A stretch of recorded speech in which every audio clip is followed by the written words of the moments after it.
Mheshimiwa Mwenyekiti,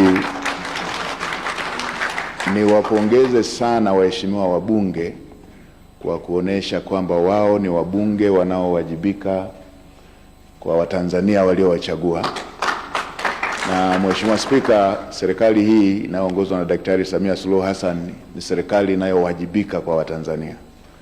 Kwa hoja hizi ambazo zimejitokeza zote kwa ujumla, kuanzia kwenye michango na hizi ambazo zimekuja kujitokeza katika kipindi hiki cha ambacho bunge lako limekaa kama kamati, tumezipokea tukianza na hoja ambayo chifu ipo ametoka kuisemea, lakini na hizi ambazo zimejirudia rudia. Mheshimiwa Spika, Mheshimiwa Rais tayari alishaelekeza Wizara ya Maliasili na Utalii kushirikiana na wizara na mwanasheria mkuu wa serikali na Wizara ya Katiba na Sheria kuyaangalia upya haya masuala ambayo waheshimiwa wabunge wameyapazia sauti hapa.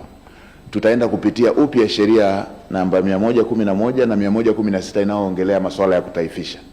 Tutaenda kuangalia upya masuala yanayohusiana na hii mipaka, hasa ambapo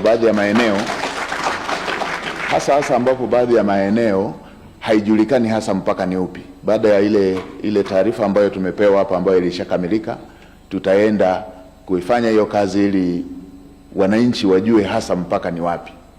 Lakini na la mwisho, Mheshimiwa Mwenyekiti, tutaenda kufanyia kazi hili jambo la mahusiano katika maeneo yetu. Sheria zetu ambazo zilikuwepo kwenye haya masuala ya hifadhi, Mheshimiwa Mwenyekiti, adhabu ziko zinaendana. Mwenye mkaa na aliyebeba meno ya tembo wote wanapata adhabu inayofanana.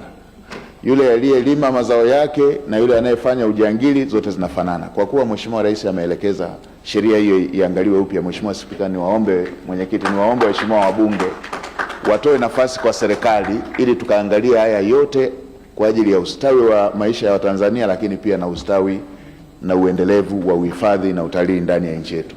Niwaombe waheshimiwa wabunge waridhie ili tukafanyie kazi haya yote waliotoa hoja. Asante Mheshimiwa Magori Miraji Kigere, mtaonana na Waziri Mkuu kumpa hoja zenu ambazo zitachukua pamoja ili ziende zikafanyiwe kazi. Waheshimiwa, tunaingia kwenye guillotine.